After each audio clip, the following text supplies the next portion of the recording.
Are you thinking about starting a business in 2020? Then you just might want to know how to start an LLC. Today we're going to talk about the 10 things that you need to do when you're first starting your LLC for your business, whether it be an online business, real estate investment, whatever it might be. These are the things you need to know. Let's do it.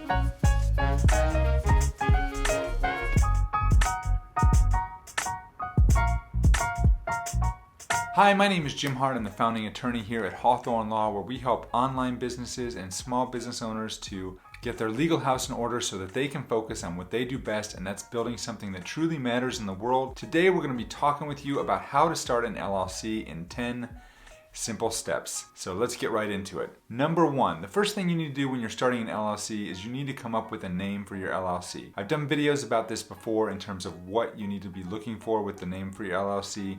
But in general, the biggest thing you need to know is you need to make sure you're picking a name that's not going to infringe on somebody else's trademark. That is a big deal. So just because you think it's a catchy name, you want to make sure you do the research before you register your LLC to make sure that somebody else hasn't thought it's a great deal too. I hate when things buzz my phone while I'm trying to do videos. So that's number one.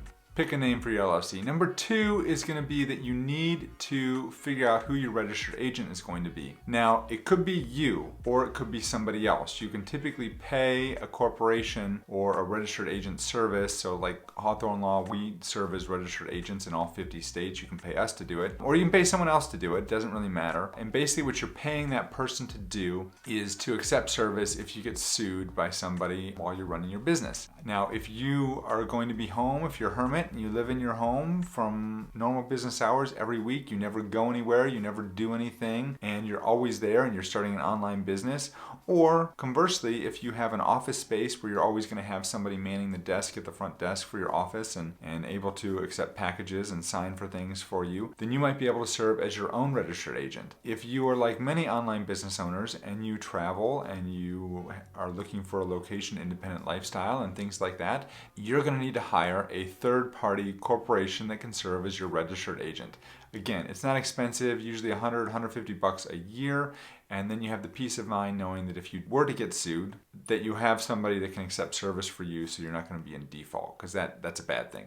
We definitely don't want that. We do not want that. Number three, you need to decide where your LLC is going to be located. 9 times out of 10, you're going to pick the state where you live and do business as the domicile of your LLC. But there could be situations where you might pick a different state. It's not common, but there are situations. I've done other videos about this, but that is the third step that you need to be aware of. You need to know where you're going to form your LLC, in what state. In most cases, it's going to be the state where you live. Now, a lot of people ask, well, what about if I'm traveling or I live abroad and I want to have a business in the United States? Well, then there could be different answers depending on your personal situation. I would recommend you talk with a lawyer or somebody else, a tax accountant maybe, who can help you come to a decision about where the best state is to file your LLC. If you need to schedule a consultation with me, there's a link down below. So number 4, you're going to need to go to the Secretary of State's website for the state where you've decided that you're going to form your LLC. Every state's going to be a little different in this regard, but in general, you're going to look for something that says how to file your LLC or file your LLC, and you're going to want to find the Articles of Organization.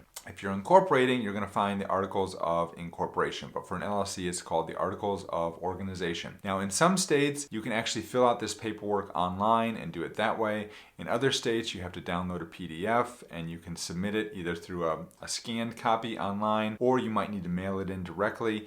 Every state's going to be a little bit different, and so you're going to want to check the rules in your state to figure out what is required of you to file this document. You're going to need to download, complete, and file your Articles of Organization. And that kind of goes into number 5, which is to complete and file the articles. Now, you need to make sure you're doing it correctly. You need to go through there. You need to know who your registered agent is, because you're going to need to put that in your articles. You need to know who all the members are that you want to include in your Articles of Organization. You need to know what your business address is going to be. That's something we didn't touch upon here, but you also need to have a business address for your business. Sometimes that's going to be your personal address. Sometimes that could be, a post office box or something like that. I will tell you, distinction here, the registered agent that I talked about earlier has to be a physical office location. It can't be a post office box. The address for your business could be a post office box, if that makes sense. Again, every state's going to have slightly different rules, so you want to check with the state where you're forming your LLC to make sure that is correct in your state. In general, that's the general rule. If I'm making sense to you so far, just go ahead and click a comment below and tell me what questions you have, what hiccups you have. If you have any questions about the things I've talked about so far, let me know. I would appreciate it. Or if you're getting it, just say, you know what? I get this. This is cool. You're cool. And so are you.